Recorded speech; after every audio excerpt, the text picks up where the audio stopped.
اعوذ باللہ من الشیطان الرجیم بسم اللہ الرحمن الرحیم اللہم صلی علی سیدنا و شفیعنا و نبینا و حبیبنا و سندنا ابو القاسم محمد اللہم صلی علی محمد و علی آل محمد و بارک وسلم۔ بسم اللہ الرحمن الرحیم الحمدللہ الذی ہدانا لہذا وما کننا لنہتدی لولا ان ہدانا اللہ۔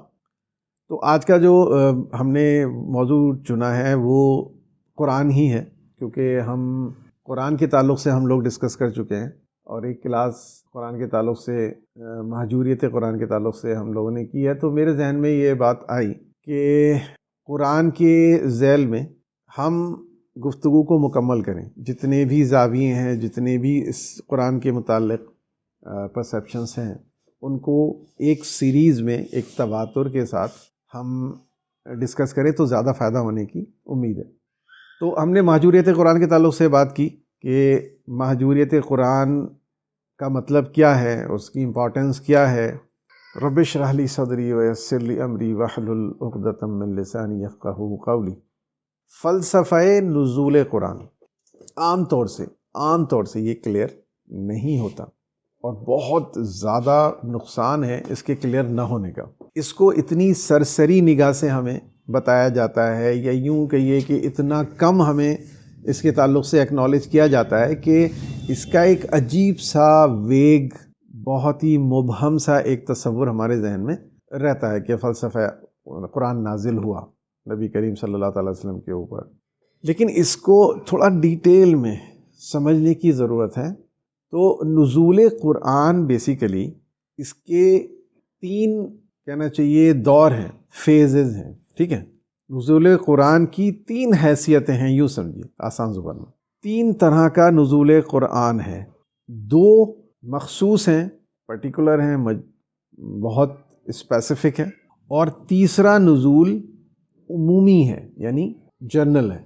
پہلا، قرآن مجید کا لوح محفوظ میں نازل ہونا، جو اللہ تبارک و تعالیٰ نے اپنے کلام کو، قرآن مجید کو لوح محفوظ میں نازل کیا۔ اب وہ لوح محفوظ کیا ہے، اس کی نوعیت کیا ہے، یہ تو سمجھنے سے ہم انسانوں کا ذہن قاصر ہے، کم سے کم اس زندگی میں۔ اس لوح محفوظ کے اوپر قرآن مجید کا نازل ہونا، یہ قرآن کے نزول کی ایک حیثیت ہے۔ دوسرا، اس لوح محفوظ سے نبی کریم صلی اللہ تعالیٰ علیہ وسلم کے قلب مبارک پر نازل ہونا، یہ دوسرا نزول ہے قرآن کا۔ اور یہ دونوں نزول اسپیسیفک ہیں، مخصوص ہیں۔ پہلا نزول لوح محفوظ کے لیے مخصوص ہے، وہ نزول کسی اور چیز پر نہیں ہوا، صرف لوح محفوظ پر ہوا۔ پھر لوح محفوظ سے نبی کریم صلی اللہ تعالیٰ علیہ وسلم کے قلب مبارک پر اس کا نازل ہونا، یہ مخصوص ہے، وہ صرف پوری کائنات میں صرف اور صرف نبی اکرم صلی اللہ تعالیٰ علیہ وسلم کے قلب مبارک پر ہی نازل ہوا، اور کسی کے قلب پر نازل نہ ہوا، نہ ہو سکتا تھا۔ اور وہ جو نزول ہیں وہ کامل ہیں، وہ مکمل ہو چکے ہیں، جتنا انہیں نازل ہونا تھا وہ کمپلیٹ ہوا۔ پہلے لوح محفوظ پر کمپلیٹ ہوا، وہ نبی کریم صلی اللہ تعالیٰ علیہ وسلم کے قلب مبارک پر۔ تیسرا نزول جو نبی کریم صلی اللہ تعالیٰ علیہ وسلم کے قلب مبارک سے مومنین اور مومنات جو قیامت تک اس دنیا میں آئیں گے، ان کے قلوب مطہر پر، ان کے قلوب پر اس کے مفاہیم کا نزول ہے۔ یعنی قرآن کا نزول تو ہو چکا، یہ تیسرا نزول جو ہے عمومی ہے، خصوصی نہیں ہے، اور یہ مفاہیم کا نزول ہے، یعنی آیت کے مفہوم، آیت کے معنی، آیت کی الگ الگ پرسپیکٹو، ان کا نزول، مفاہیم قرآن کا نزول قلوب مومنین پر جاری ہے۔ اور یہ تیسرا نزول جو عمومی نزول ہے، یہ قیامت تک جاری رہے گا، یعنی یہ نزول قرآنی منقطع نہیں ہوا ہے اور نہ قیامت تک ہوگا۔ یہ وہ کانسیپٹ ہے جس کے تعلق سے میں نے عرض کیا کہ بہت اجنبیت ہے اس کے تعلق سے۔ اب یہ جو تیسرا نزول ہے، یہ ہر کسی کے قلب پر نازل نہیں ہوتا، اس کی شرائط ہے، اس کے درجے ہیں۔ نہ تو یہ ہم کہہ سکتے ہیں کہ مکمل قرآن کسی مومن کے قلب پر نازل ہو جائے گا، اس کے مفاہیم تمام کے تمام تر نازل ہو جائیں۔ We are not sure about it. کچھ آیات، کچھ پورشن قرآن مجید کا کسی انسان کے قلب پر اس کے مفاہیم نازل ہو سکتے ہیں، ہو سکتا ہے کہ باقی قرآن اس سے پوشیدہ ہی رہے اس کی زندگی میں، یا ہو سکتا ہے بالکل ہی کچھ بھی اس کے قلب پر نازل نہ ہو مفہوم، یہ بھی ہو سکتا ہے، کیونکہ جیسے ہم نے کہا کہ اس کی کچھ شرائط ہیں۔ وہ مومنین اور مومنات کے قلوب پر مفاہیم کا نزول ہوتا ہے ان کی اپنی طہارت اور پاکیزگی کے اعتبار سے، نیت کے اعتبار سے، رجوع الی اللہ کے اعتبار سے، اور اس کی کچھ اور شرائط بھی ہیں جن کے تعلق سے ہم انشاءاللہ بات کریں گے اس میں، تاکہ ہم سب لوگ اس سفر کو جاری رکھ سکیں، اس ڈائریکشن میں کوشش کر سکیں، محنت کر سکیں، تاکہ ہمیں بھی کچھ نصیب ہو جائے۔ تو پہلی چیز تو یہ نزول آپ نے سمجھی کہ یہ 3 حیثیتیں ہیں نزول کی، یا 3 فیزز ہیں۔ پہلے فیز میں وہ لوح محفوظ پہ نازل ہوا، دوسرے فیز میں وہ نبی کریم صلی اللہ علیہ وسلم کے قلب پر نازل ہوا، اور تیسرے فیز میں وہ مومنین کے قلوب پر نازل ہوا اور ہو رہا ہے اور ہوتا رہے گا۔ اب اس کو صرف معنی کے اعتبار سے لوگ جو ہے نا، اسی چیز کو میرے کانٹیکسٹ سے نکال کر کوئی بول دے، میں کس چیز سے خائف ہوں، کیونکہ جو کم علم لوگ ہیں وہ صرف چھوٹے چھوٹے اقتصابات کے اوپر ایک طوفان کھڑا کر دیتے ہیں۔ ارے صاحب انہوں نے تو کہہ دیا کہ قرآن اب بھی نازل ہو رہا ہے، تو اس کا مطلب کچھ سے کچھ نکالا جا سکتا ہے میرے ان الفاظ کو مس انٹرپریٹ کر کے۔ سو یہ بہت ضروری ہے کہ اس چیز کو سمجھانے کے لیے، بتانے کے لیے تو صرف مخصوص لوگوں کے لیے آپ سمجھیے، اصل اپنے فلاح کے لیے، اس زندگی میں زیادہ سے زیادہ فائدہ اٹھانے کے لیے، اس دنیا سے کامیابی کے ساتھ اللہ تعالیٰ کی طرف کوچ کرنے کے لیے میرے اور آپ کے لیے بہت ضروری ہے۔ یہ ہمارا جو پرائم موٹیو ہے وہ یہ ہونا چاہیے کہ at least we should understand this. ہر کسی کے سمجھ میں بات یہ نہیں آئے گی۔ تو جیسے میں نے عرض کیا کہ مفاہیم کا نزول، قرآن کا نزول نہیں ہے، یہ مفاہیم کا نزول۔ اب اس کا کیا مطلب ہے؟ اس کا مطلب یہ ہے کہ مفاہیم، ایک ہی آیت ایک انسان کو کچھ اور مفہوم سمجھائے، دوسرے انسان کو دوسرا مفہوم سمجھائے، تیسرے انسان کو تیسرا مفہوم سمجھائے، اس کے دور زندگی کے اعتبار سے۔ 600 سال پہلے کسی انسان کو کسی آیت نے کیا سمجھایا تھا، ضروری نہیں ہے آج 600 سال کے بعد میں وہ آیت وہی انسان کو سمجھائے گی جو 600 سال پہلے سمجھایا تھا، الا یہ کہ ہم صرف ٹیکسٹ کی بات نہیں کر رہے ہیں۔ ٹیکسٹ تو ظاہر ہے چینج نہیں ہوا ہے، جو 500 سال پہلے تفاسیر لکھی گئی ہیں، جو 200 سال پہلے لکھی گئی ہیں، وہ ایز اٹ از ہیں، اور وہ ایز اٹ از سمجھ میں آتی ہیں۔ ہم تھوڑی اور باریکی میں جانے کی بات کر رہے ہیں، اور جب تک آپ اس کو فیل نہیں کر پاؤ گے میری بات آپ کے سمجھ میں نہیں آئے گی۔ بیسیکلی ہم بات کر رہے ہیں قرآن ناطق کی، قرآن صامت، یعنی جو لکھا قرآن ہے اس کی بات نہیں کر رہے ہیں۔ اگر اس کو آپ تصور کر کے میری بات کو سمجھنے کی کوشش کریں گے تو بات بالکل سمجھ میں نہیں آئے گی۔ پہلے تو قرآن صامت اور قرآن ناطق، اس کا فلسفہ کلیئر ہونا چاہیے، تاکہ یہ بات سمجھ میں آ سکے کہ تیسرا نزول مومنین کے اور مومنات کے قلوب پر جو ہوتا ہے وہ اس کا مطلب کیا ہے، مفاہیم کا نزول کیا ہے۔ یہ بہت سے لوگ یہ کہتے ہیں کہ قرآن مجید پر مزید اب تحقیق نہیں ہے، نہیں ہو سکتی، وہ جتنا تحقیق ہو چکی ہے بس وہ کل ہے، وہ ختم ہے بات۔ پہلا میرا اختلاف یہیں پر ہے، یہ بہت بڑا مسکنسیپشن ہے۔ اگر ایسا ہوتا تو اللہ تبارک و تعالیٰ قرآن مجید کے اندر افلا تدبرون اور افلا تذکرون کی اتنی تکرار نہیں ارشاد فرماتا۔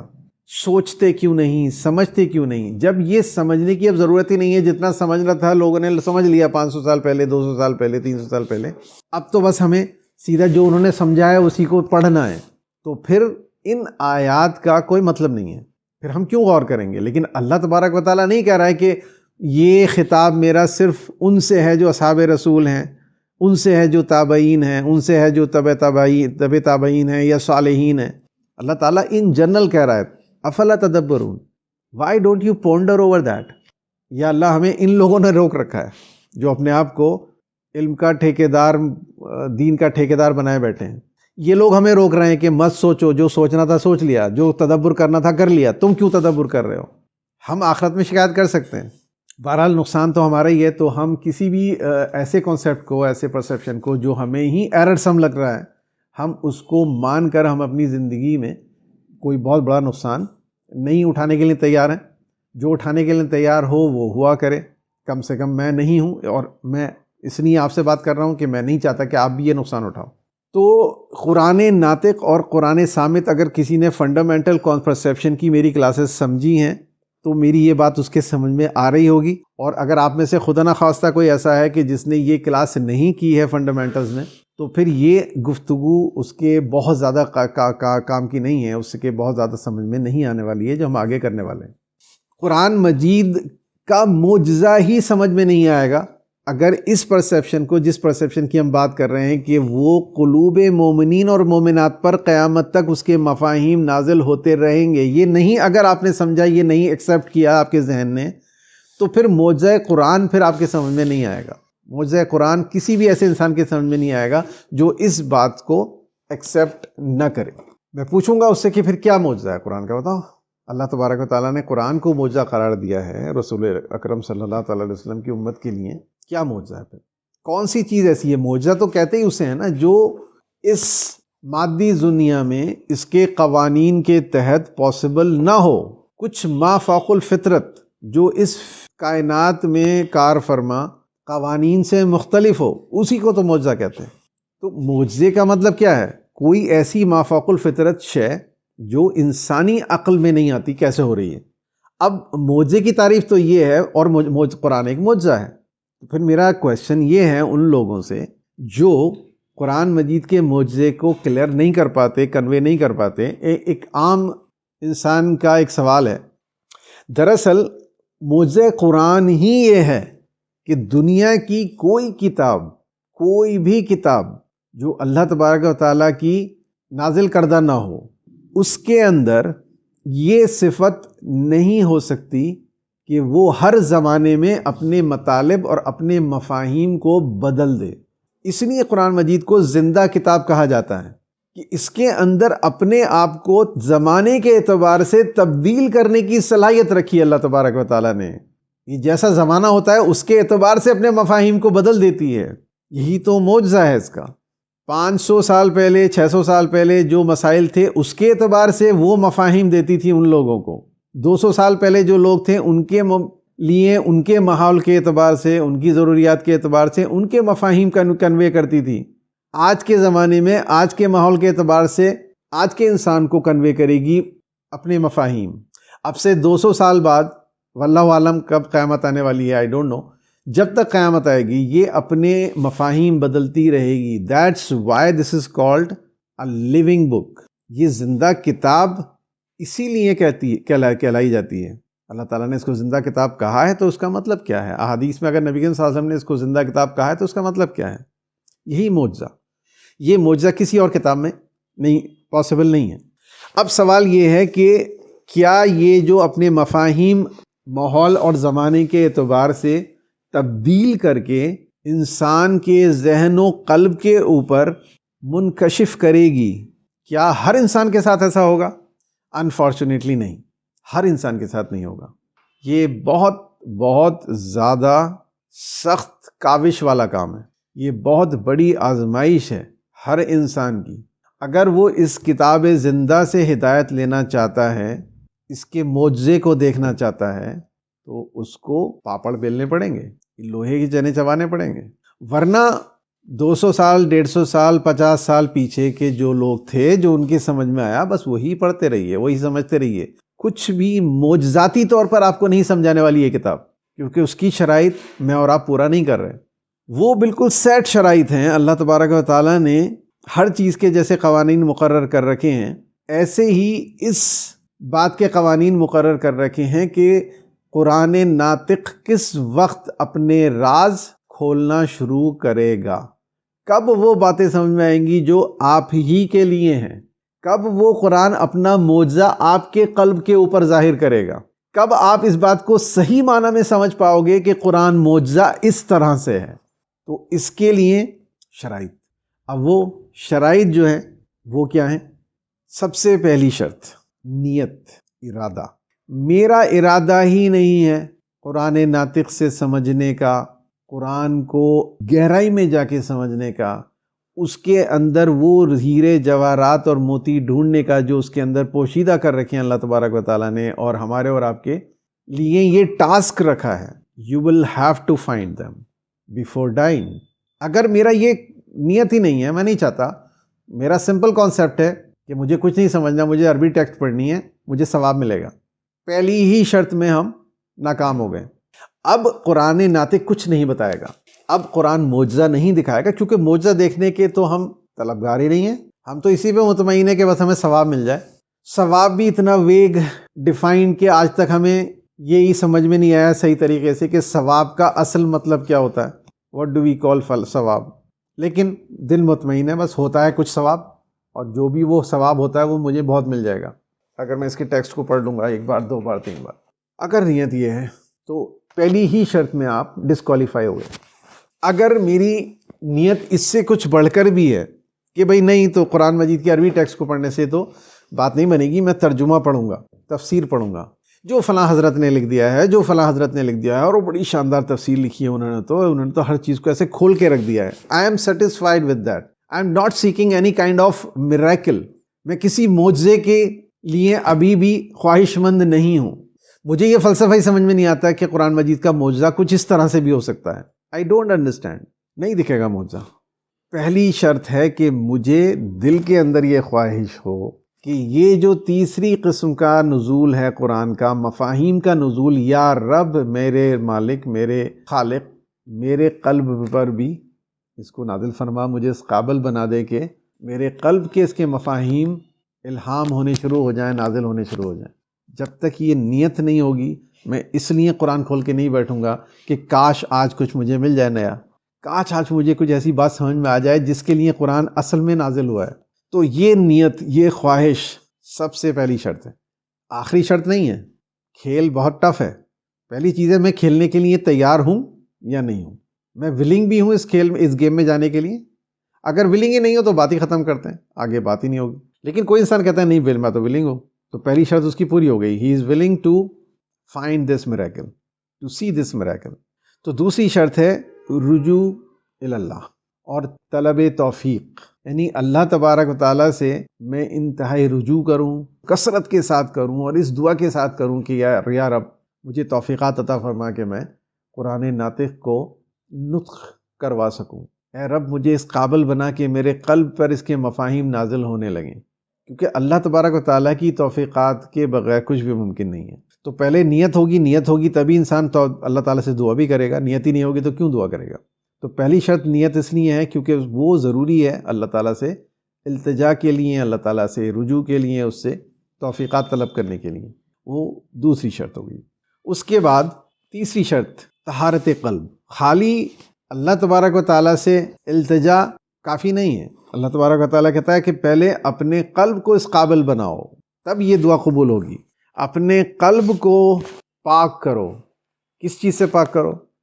ہر طرح کے بغض سے، ہر طرح کے وسواس سے، ہر طرح کے تعصب سے.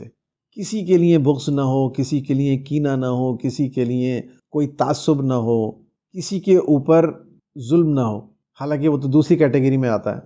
طہارت قلب میں بنیادی طور پر انسان کے ماضی میں جو گناہ ہوئے ہیں اس سے جو انسان کے قلوب کے اوپر سیاہی آ چکی ہے، اس سیاہی سے پاک کرو. وہ سیاہی کیسے پاک ہوتی ہے؟ اللہ تبارک و تعالیٰ سے توبہ استغفار سے. کسی کے لیے بغض اگر ہے ذہن میں، اس بغض کو نکالو.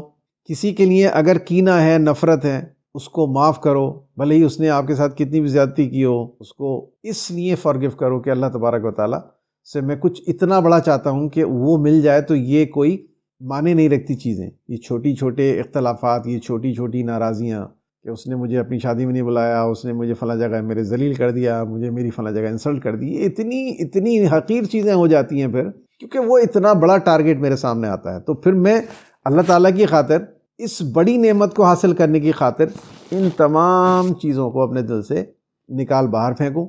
جو میرے نسلی عصبیت ہے، جو مجھے یہ تر رہا ہے کہ میں فلاں نسل سے ہوں اور فلاں نسل سے ہوں، جھاڑو لگاؤ. جو یہ تعصب ہے کہ میں تو فلاں تھاٹ کو مانتا ہوں، میں تو فلاں کا پیروکار ہوں، میرے ابا تو یہ تھے، میرے والد تو یہ تھے، میرے دادا یہ تھے، میں تو انہی کو مانوں گا. ارے یہ تو ایسے ہیں، یہ تو ویسے ہیں. میں دنیا جہان کے دوسرے جو اسکول آف تھاٹس ہیں ان کے تعلق سے انتہائی نفرت کا اظہار کروں، اپنے دل میں تمام لوگوں کے لیے نفرت رکھوں، ان سے پرہیز رکھوں. بھائی پاسبل نہیں ہے. پاک کرو. ان تمام گندگیوں سے جب تک قلب پاک نہیں ہوگا، پہلی اور دوسری شرط پوری ہونے کے باوجود کچھ حاصل نہیں ہوگا۔ نیت، رجوع اللہ، اللہ تعالیٰ سے توفیقات کی دعا۔ تیسرا طہارت قلب۔ چوتھا طہارت نفس۔ اب یہاں پر پھر وہ کنفیوژن آپ کو ہو سکتا ہے لاحق کہ قلب اور نفس یہ الگ الگ کیسے ہو گئی؟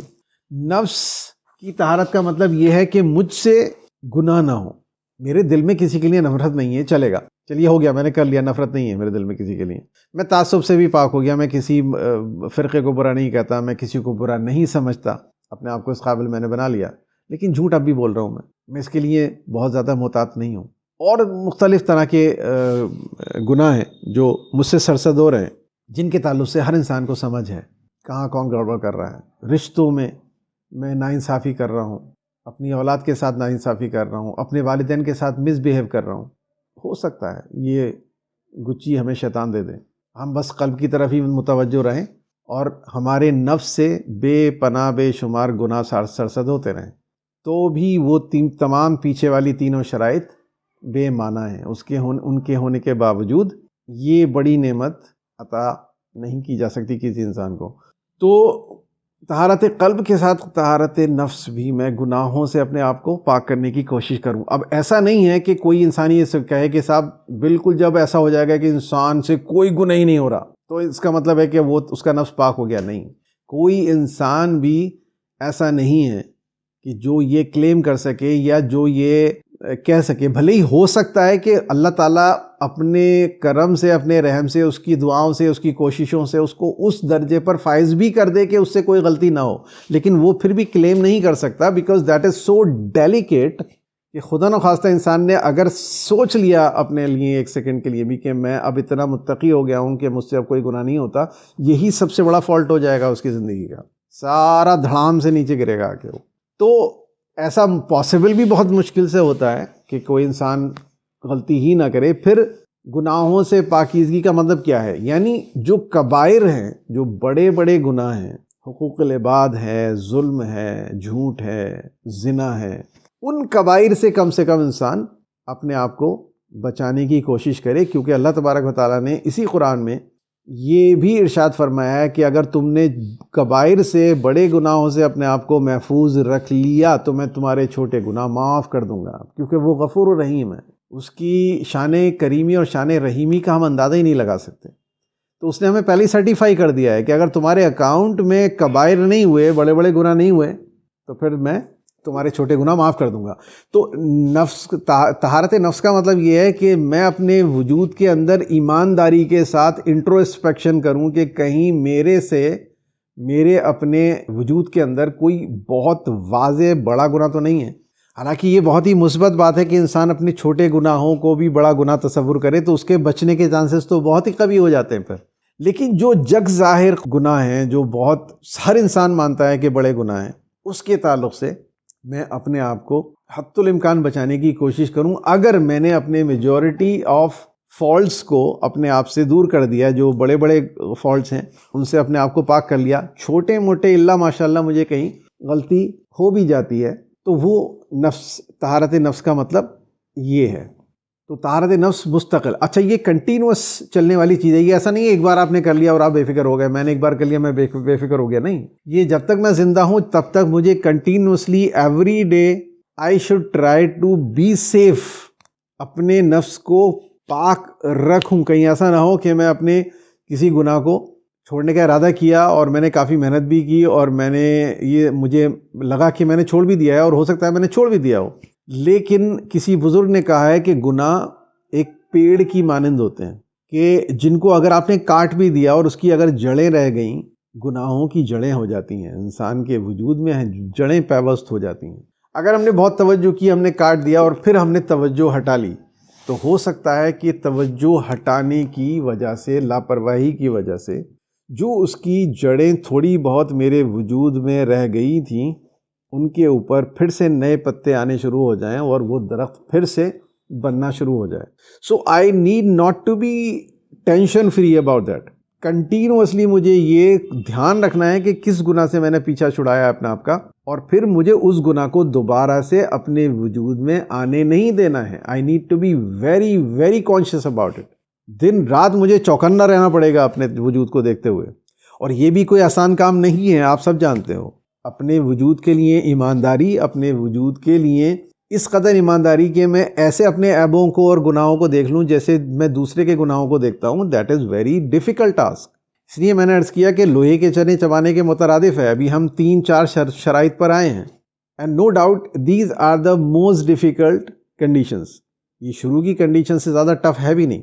اگر یہ 3-4 شرائط شروع کی ہم نے کامیابی کے ساتھ پوری کی اور کرتے رہے نیک عمل کیا اور کرتے رہے، کنٹینیویشن ضروری ہے.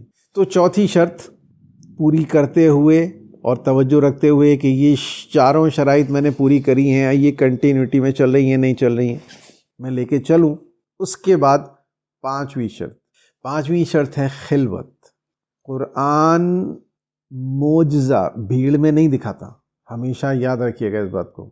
قرآن معجزہ مجمع میں نہیں دکھائے گا، ہمیشہ خلوت میں دکھائے گا، تنہائی میں دکھائے گا. تو ضرورت ہے اس بات کی کہ میں قرآن مجید سے اپنا ایک انڈیویجول، اپنا انفرادی تعلق بناؤں جو صرف تنہائی میں ہو، کوئی مجھے دیکھنے والا نہ ہو.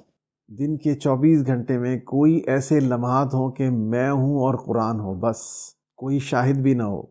اگر یہ کسی گھر میں ممکن نہیں ہے، بہت سے لوگوں کے گھروں میں یہ موقع نہیں ہوتا، چھوٹے گھر ہیں، اور یہ ممکن نہیں ہے کہ کوئی کونا پکڑ کے انسان بیٹھ سکے، تو اللہ تبارک و تعالیٰ غفور الرحیم ہے. وہ جانتا ہے کہ اس بندے کو میسر نہیں ہے، اس کے لیے تو اور بڑی جزا ہے، اور اس کی کوئی بھی ترکیب وہ نکال سکتا ہے. اگر وہ کوئی مرد ہے تو وہ کسی ایسے وقت میں جب مسجد میں کوئی نہیں ہوتا، کچھ اوقات ایسے ہوتے ہیں آپ جانتے ہو کہ مسجدیں خالی ہوتی ہیں بالکل، ان اوقات میں انسان ایک مسجد کے کونے میں بیٹھ سکتا ہے. اگر عورتیں ہیں تو وہ رات کی تنہائیوں میں وقت نکال سکتی ہیں. جیسا میں نے کہا کہ نعمت اتنی بڑی ہے تو پاپڑ تو بیلنے پڑیں گے، کرنا تو پڑے گا، یہ تگڑم بازی تو ہمیں لگانی پڑے گی کیسے ہو. بہرحال یہ کنفرم ہے کہ پاسبل نہیں ہے کہ قرآن اپنا معجزہ ظاہر کر دے کسی ایسے وقت پہ جب 20 لوگ میرے سامنے موجود ہیں اور میں 20 لوگوں کے سامنے قرآن پڑھ رہا ہوں اور اچانک قرآن نے مجھے معجزہ دکھا دیا. پاسبل نہیں. خلوت ضروری ہے. تو ان شرائط کے ساتھ، ان تمناؤں کے ساتھ میں اگر خواہش مند ہوں اور منتظر ہوں کہ کس دن اللہ تعالیٰ مجھے یہ شرف عطا فرمائے گا، تو مجھے اس کے لیے فیلڈ تیار کرنی پڑے گی جس کے اندر خلوت ضروری ہے. خلوت کے لیے مجھے ٹائم نکالنا پڑے گا جب میرا اور میرے رب کا اور قرآن کا ساتھ ہو اور کوئی نہ ہو. اور اس وقت بہت زیادہ امکانات ہو جاتے ہیں اگر پیچھے کی 4 شرائط پوری ہیں اور خلوت میں انسان ہے کہ انسان کو یہ خوش نصیبی حاصل ہو جائے زندگی میں. اب اگر یہ تمام شرائط پوری ہو گئی اور قرآن نے مان لیجئے کاش جو میں کہہ رہا ہوں یہ حقیقت میں تبدیل ہو جائے، قرآن مجید نے مجھے ایک معجزہ دکھا دیا. کیسے پتہ چلے گا معجزہ ہے؟ قرآن مجید کے معجزہ دکھانے کی بہت ساری شکلیں ہیں. ایک معجزہ دکھانے کی شکل یہ ہے کہ اللہ تبارک و تعالیٰ نے بہت سارے وعدے کیے ہیں انسانوں سے کہ تم اگر ایسا کرو گے تو ایسا ہوگا، ایسا کرو گے تو ایسا ہوگا، لیکن ہم لوگ صرف اس کو پڑھتے ہیں اور بس یہ عربی ٹیکسٹ سمجھ لیتے ہیں، دیٹس اٹ. اور ہمارے ذہن میں رہتا ہے کہ یہ بس ایک قصے کہانی کی طرح کبھی ہونے والی، رونما ہونے والی چیز ہے کہ فلاں کے ساتھ یہ ہوا تھا اور حضرت عمر کے ساتھ یہ ہوا تھا، حضرت علی کے ساتھ یہ ہوا تھا، وغیرہ وغیرہ. ہمارے ذہن میں مبہم سے رہتا ہے کہ ہمارے تعلق سے نہیں ہے یہ کچھ. اس غفور الرحیم نے اس کا دروازہ بند نہیں کر رکھا، تو اس خواہش کو اپنے دل میں پالنا، یہ اپنے آپ کو بڑا سمجھنا نہیں ہے. مجھے طلب ہے بہت زیادہ، اے اللہ تو نے ممکن رکھا ہے سب کے لیے، تو میں بھی ہوں اس ممکنات میں، مجھے بھی چاہیے دیکھنا. جب تک اس چیز کو میں فیل نہیں کروں گا پاسبلٹی نہیں ہوگی. تو ایک چیز یہ ہوتی ہے کہ اللہ تعالیٰ نے ارشاد فرمایا مثال کے طور پر کہ تم ہمارا تقوی اختیار کرو تو ہم تمہیں وہاں سے دیں گے جہاں سے تمہارا گمان بھی نہ ہوگا. اب تقوی سے کیا مراد ہے؟ پہلے اس کو میں سمجھوں، تقوی کیا چیز ہوتی ہے، اس کو اچیو کرنے کی کوشش کروں، اور اس پروسیس کے دوران اس کو حاصل کرنے کی کوشش کر رہا ہوں. میرے ساتھ کچھ ایسا میریکولس ایونٹ ہو جاتا ہے، کچھ ایسا ہیپن ہو جاتا ہے میری زندگی میں جو میرے وہم و گمان سے بعید ہے، میرے وہم و گمان سے باہر ہے. اور فوراً میرے سمجھ میں آتا ہے کہ یار یہ تو ہو گیا، اور تب میرے سمجھ میں یہ بات آئے کہ میں جو کوشش کر رہا ہوں تقوی اختیار کرنے کی، اللہ تبارک و تعالیٰ نے مجھے ایک جھلک دکھائی ہے کہ دیکھو میری فرما برداری کرو گے تو میں تمہیں ایسے میریکلز دکھاؤں گا، تمہیں ایسے دوں گا جہاں سے تمہارا گمان بھی نہ ہوگا۔ اب دینے سے کیا مراد ہے، یہ بہت مختلف بات ہے، لوگ اسے صرف پیسہ سمجھتے ہیں، بہت ہی نیرو مائنڈڈنیس کی بات ہے یہ۔ اللہ تبارک و تعالیٰ جو دیتا ہے، دینے کا اس نے ہم سے وعدہ کیا ہے، اب وہ کیا دے گا وہی جان سکتا ہے۔ دوسری شکل میراکل کی کیا ہے، ایک تو یہ بتائی میں نے آپ کو، ایک میراکل کی شکل یہ ہے کہ میں قرآن مجید کو تدبر کر رہا ہوں، اسے ان تمام شرائط کو پورا کرتے ہوئے جو جس کا ذکر ہم نے ابھی کیا ہے وہ سارے پورے کرنے کے بعد میں خلوت میں بیٹھا ہوں اور میں قرآن مجید کو سمجھنے کی، تدبر کرنے کی کوشش کر رہا ہوں، اس خواہش میں کہ کچھ میراکل ہو جائے، کچھ معجزہ دکھ جائے۔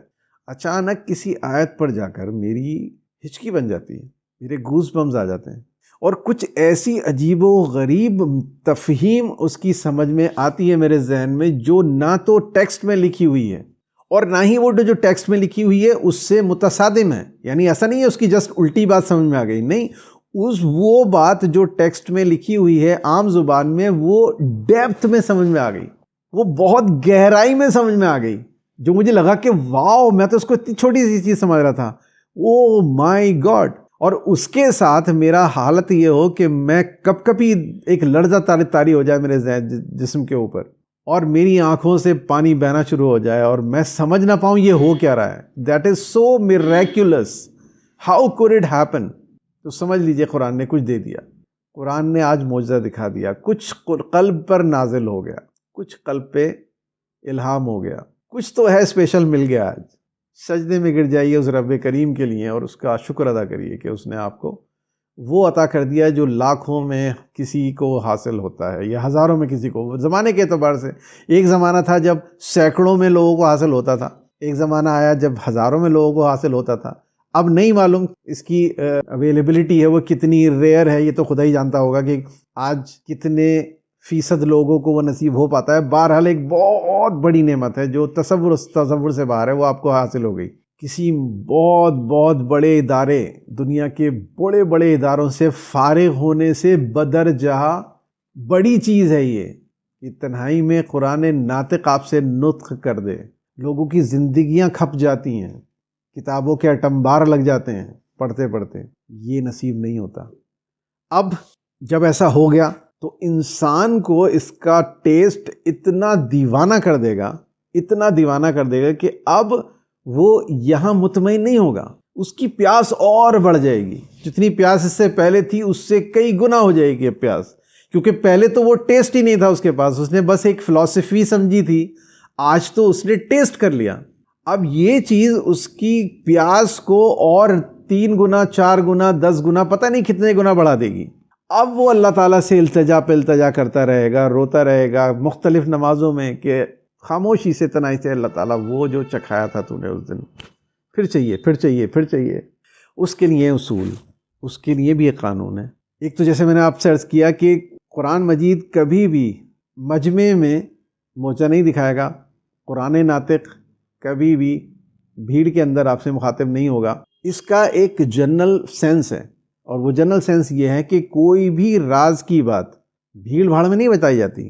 You are 100% aware of it, 100% آپ اس کو ایکسیپٹ کرو گے کہ جب کسی انسان کو کوئی راز کی بات آپ کو بتانی ہوتی ہے، اور مثال کے طور پہ وہ 10 لوگوں کے بیچ میں کھڑا ہوا ہے، آپ کا اور میرا کیا ری ایکشن ہوتا ہے، کیا رد عمل ہوتا ہے؟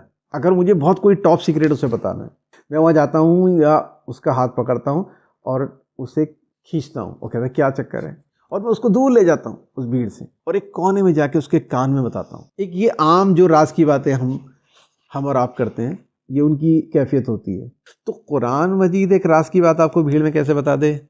جب اب 20 لوگوں کے بیچ میں، 50 لوگوں کے بیچ میں، 1000 لوگوں کے بیچ میں کھڑے ہو، قرآن رازداری کی بات تنہائی میں نہیں بتائے گا۔ تو یہ فلسفہ ہے کہ قرآن مجید جیسے کہ ہم پسند کرتے ہیں کہ کوئی راز کی بات تنہائی میں بتائی جائے، ویسے ہی قرآن مجید بھی اللہ تبارک و تعالیٰ نے فطرت انسانی، فطرت قرآن، ہر چیز کی فطرت یہ بنائی ہے کہ جب کوئی اسپیشل چیز دی جائے گی تو تنہائی میں، جب کوئی اسپیشل راز بتایا جائے گا تو تنہائی میں، بھیڑ میں نہیں۔ اس کے بعد عام مثال سے میں آپ کو سمجھاتا ہوں، اس کے بعد اس اسپیشل عطا کو چھپانا ہے حتی الامکان، اس کو بتاتے نہیں پھرنا ہے کہ رات میں نے ایسے کیا، میرے یہ اس آیت کے تعلق سے یہ سمجھ میں آ گیا، یہ تو کمال ہے یار، اس کے اندر جا کے دیکھو اس کے اندر کیا کیا مفہوم چھپے ہوئے ہیں، میرے ایک مفہوم سمجھ میں آیا، میں پاگل ہو گیا، میں رونے لگا، وغیرہ وغیرہ۔ نو، وائے؟ دوسری شرط ہے کہ جو راز بتایا ہے اس کی رازداری بھی آپ کو ملحوظ خاطر رکھنی پڑے گی۔ مثال کے طور پر اس کو بھی سمجھیں، میں نے ایک شخص کو رازداری کی بات بتائی، بہت بڑا سیکریٹ بتایا، اور اس سے کہا کہ یہ سیکریٹ ہے، تمہیں بتا رہا ہوں، میں سب کو نہیں بتا۔ اور اگلے ہی دن مجھے ایک شخص مطلع کرے کہ فلاں شخص نے یہ بات بتائی ہے ہمیں، اور وہی راز کی بات جو میں نے اسے بتائی تھی وہ مجھے بتا رہا ہوں کہ یار اس نے تو یہ بتایا ہمیں۔ پھر شام تک 2-3 لوگ اور مل جائیں، اور یار وہ شخص ملا تھا، اس نے کیا راز سیکریٹ بتایا ہمیں۔ 10-15 لوگ مل گئے مجھے 3-4 دن کے اندر اندر، جنہوں نے بتایا کہ اس شخص نے وہ راز کی بات جو میں نے اس کو یہ بول کر بتائی تھی کہ کسی کو بتانی نہیں ہے، وہ 15 لوگوں کو آلریڈی بتا چکا ہے۔ وہ ایمانداری سے، کامن سینس سے بتائیے، زندگی میں کبھی کوئی دوسرا راز بتاؤں گا اس کو میں، یا یہ قسم کھا لوں گا کہ اب اس کو نہیں بتانا ہے کوئی، آج کے بعد اسے کوئی راز کی بات نہیں بتاؤں گا، بہت ہی پیٹ کا ہلکا ہے، اتنی ساری بات ہضم نہیں ہوئی اسے، پورے زمانے کو بتاتا پھر رہا ہے۔ یہی ری ایکشن قرآن ناطق کا بھی ہے۔ جب قرآن ناطق دیکھ لیتا ہے کہ اس بندے کے اندر اتنا ظرف ہے، اتنا ظرف ہے کہ اس نے کسی کو قریبی سے قریبی ان تعلق کو، اپنے بیٹے کو، اپنی اولاد کو، اپنی بیوی کو، اپنی ماں کو، اپنے باپ کو، کسی کو نہیں بتایا، کسی دوست کو نہیں بتایا، یہ رازدار ہے، اس کو میں دوسرا راز بتا سکتا ہوں۔ اب میں اسے دوسری بات بھی بتاؤں گا تو اس کی بھی ایسے ہی حفاظت کرے گا جیسے اس راز کی حفاظت کی ہے۔ اور اگر وہ دیکھ لے گا کہ ارے یہ تو راز پھونک رہا ہے بھائی، ایک دم 2-4 دن میں بتا دیا اس نے راز، تو پھر وہ آگے سے راز نہیں بتائے گا، آگے سے نطق نہیں فرمائے گا، وہ معجزات بس وہیں دی اینڈ ہو جائیں گے۔ And it is one of the greatest loss, جو اتنی محنت، اتنی شرائط، اتنی جد و جہد کے بعد میں نے ایک کامیابی حاصل کی، اس کو میں نے ایک دم گنوا دیا۔ اور اس میں ایک احتمال یہ بھی ہے نا کہ وہ جو عدو مبین ہے وہ چاہتا ہی یہ ہے کہ مجھے کوئی ایسی بات حاصل نہ ہو پائے، کیونکہ وہ پورے کھیل کو سمجھتا ہے، تو ہی نوز ویری ویل، وہ اس پورے گیم کو بہت اچھی طرح سمجھتا ہے، بھلے ہی میں اور آپ سمجھتے ہوں نہ سمجھتے ہوں، اس کی زندگی کا مقصد ہی اس گیم میں ہمیں ہرانا ہے، تو وہ ساؤنڈ نالج رکھتا ہے۔ اب اگر وہ ساؤنڈ نالج رکھتا ہے اور وہ نہیں چاہتا کہ قرآن ناطق جیسی اتنی بڑی نعمت مجھے حاصل ہو جائے، تو پہلے تو وہ مجھے ان شرائط کو ہی پورا کرنے میں میرے رکھنے ڈالے گا، حتی الامکان رکھنے ڈالے گا، اور اسی لیے یہ بہت مشکل کام ہوگا، اس کے رکھنے آئیں گے، وسوسے آئیں گے، مختلف ہیلوں سے، بہانوں سے وہ مجھے روکنے کی کوشش کرے گا۔ اور جب وہ دیکھ لے گا کہ ایک بار اس نے کامیابی حاصل کر لی، اب اس کا نیکسٹ ٹارگیٹ یہ ہوگا کہ اب آئندہ کوئی نہیں بات بتانے دوں گا اسے۔ اس کے لیے اس کے پاس ایک ہی گیم پلان ہے کہ مجھ سے کچھ ایسا کام کروا دے تاکہ قرآن ناطق کی جو شرائط ہیں وہ وائلیٹ ہو جائیں، تاکہ قرآن ناطق آگے سے کوئی بات نہ بتائے، تو وہ مجھے اس کے لیے اکسائے گا بھی بہت۔ میرا جو نفس امارہ ہے، جو شیطان کا ایک ٹول ہے، اس ٹول کو یوز کر کے وہ مجھے اس بات پر بہت زیادہ اٹریکٹ کرے گا کہ میں اس کو بتاؤں دوسرے لوگوں کو، مختلف چیزوں سے، مختلف بہانوں سے، ارے تم بتاؤ، تمہیں لوگ نیک سمجھیں گے، ارے تمہاری اچھائی ہے، ارے اچھی بات تو سب کو بتانی چاہیے، مختلف چیزوں سے، مختلف زاویوں سے اچھائی بتانی چاہیے، اچھائی پھیلانی چاہیے، جتنا علم ہے وہ دوسروں تک پہنچانا چاہیے، پہنچاؤ، بتاؤ۔ ڈوز اینڈ ڈونٹس جو واضح ہیں، یہ کرو، یہ مت کرو، یہ کرو، یہ مت کرو، وہ ہیں وہ تعلیمات جن کو پھیلانے کا حکم ہے، جس کو پتا ہو وہ دوسرے تک پہنچائے۔ یہ راز نہیں ہے، کہیں شیطان مجھے اور آپ کو بیوقوف نہ بنا دے۔ میں دوسرے لوگوں کو بولوں گا نماز پڑھو، میں دوسرے لوگوں کو بولوں گا جھوٹ مت بولو، میں دوسرے لوگوں کو بولوں گا ایمانداری سے کام کرو، کسی کو دھوکہ مت دو، کسی کو گالی مت بکو۔ یس، اس کے تعلق سے جو احادیث ہیں وہ بتاؤں گا کہ حضور نے جھوٹ کے تعلق سے یہ وعید سنائی ہے، زنا کے تعلق سے یہ وعید سنائی ہے، فلاں گناہ کے تعلق سے یہ سنایا ہے، اور جو اچھے اعمال ہیں اس کے تعلق سے اس کو ترغیب دلانے کے لیے جو احادیثیں وارد ہوئی ہیں، جو آیات قرآنی میں اللہ تعالیٰ نے وعدے کیے ہیں مومنین سے اور صالحین سے، وہ بتاؤں گا۔ وہ علم ہے کہ جس انسان کو حاصل ہے وہ دوسرے تک پہنچا دے۔ Be very conscious about it. دوسری چیز، جو تعلیم، جو حکم مجھے معجزاتی طور پر سمجھ آیا ہے، اگر اس میں کچھ کرنے کا پہلو ہے، اور اس کو میں پورا نہیں کرتا، اس کو پریکٹیکلی اپنی لائف میں ایگزیکیوٹ نہیں کرتا، تو بھی آگے قرآن ناطق مجھے کوئی نئی نعمت عطا نہیں کرے گا۔ یہ بھی شرائط میں سے ایک شرائط ہے، یعنی ایک چیز پہ عمل کر کے دکھاؤ پوری طرح سے، تب دوسری کوئی چیز حاصل کر پاؤ گے۔ اس موتی کو سنجو کے دیکھو، اس کو استعمال کر کے دکھاؤ، اس کا صحیح استعمال جانتے ہو نہیں جانتے ہو، پھر میں دوسرا موتی دوں گا۔ دوسرے کو اگر استعمال کرنا جانتے ہو، تیسرا موتی دوں گا۔ ایک موتی ملا، اسی کو میں استعمال نہیں کر پایا، کیا خاک ملے گا مجھے کچھ اور؟ تو کسی بزرگ نے بات کہی ہے، کسی نے ان سے یہ سوال کیا کہ قرآن پڑھتا ہوں لیکن مجھے سمجھ نہیں آتا، تو انہوں نے اس کو، حالانکہ اس نے سمجھنے کی بات کہی تھی، بہت زیادہ ڈیپتھ والی بات تو نہیں تھی، جو گفتگو کا موضوع ہمارا اور آپ کا ہے وہ بہت الگ ہے، لیکن ایک اصول اس سے سمجھ میں آتا ہے۔ انہوں نے کہا تھا کہ جتنا جانتے ہو اس پر عمل کرو، جتنا نہیں جانتے اللہ تمہیں سمجھا دے گا۔ یہ اصول قرآنی ہے، جتنا جانتے ہو اس پہ عمل کرو، جو نہیں جانتے اللہ سمجھا دے گا۔ اگر بالکل کچھ سمجھ نہیں آ رہا ہے تو اس کا مطلب کچھ بھی عمل نہیں کر رہے ہو۔ اس کا دوسرا مطلب کنورس میں یہ ہو گیا، اس کا خلاصہ۔ بہرحال ان کا قول تو اتنا ہی ہے کہ جو جتنا جانتے ہو اس پہ عمل کرو، جو نہیں جانتے اللہ بتلا دے گا، سکھلا دے گا۔ اور اللہ تبارک و تعالیٰ کو کسی واسطے کی، کسی ہیلے کی کوئی ضرورت نہیں ہے، وہ مسبب الاسباب ہے، وہ خالق کائنات ہے، وہ علی کل شیء قدیر ہے۔ کسی مدرسے کی واسطے کی کوئی ضرورت نہیں، کسی انسان کے، کسی حضرت کے واسطے کی ضرورت نہیں۔ اللہ تبارک و تعالیٰ براہ راست مجھے اور آپ کو اگر عطا کرنا چاہے تو وہ قادر مطلق ہے، وہ قادر مطلق ہے۔ وہ اس انداز سے مجھے سمجھا دے گا، اس انداز سے مجھے عطا کر دے گا کہ خود میں حیران رہ جاؤں گا کہ یہ مجھے عطا کیسے ہو گئی چیز۔ قرآن مجید میں اللہ تعالیٰ نے یہ وعدہ کیا بھی ہے، جو دل جوئی کے ساتھ ہمیں پکارتا ہے ہم اسے اپنی طرف آنے کی راہ دکھا دیتے ہیں۔ اس میں کہیں مدرسے اور کتاب اور مولانا صاحب اور حضرت صاحب کی کوئی شرط نہیں لگائی اللہ تعالیٰ نے۔ اللہ تعالیٰ نے کہا جب بس دل سے پکار کے دیکھو مجھے، پھر دیکھو میں کیسے تمہیں لے جاتا ہوں اپنی طرف، اپنے نور کی طرف، اپنی راہ کی طرف۔ یہ بہت بڑی خوشخبریوں میں سے خوشخبری ہے، بہت بڑے انعامات میں سے ایک انعامات ہے کہ ہمارے رب کریم نے یہ الگورتھم بنا رکھی ہے ہمارے لیے، ورنہ بہت بڑی محرومی ہوتی۔ بہرحال تو یہ کل ملا کر 7 شرائط ہیں جس کی تعلق سے ہم نے آج گفتگو کی ہے۔ بس آج مجھے آپ سے اس کے تعلق سے ہی عرض کرنا تھا۔ اللہ کرے کہ یہ میرے اور آپ کے سب کے حافظے میں محفوظ رہے۔ والسلام علیکم ورحمۃ اللہ جمیعاً وبرکاتہ۔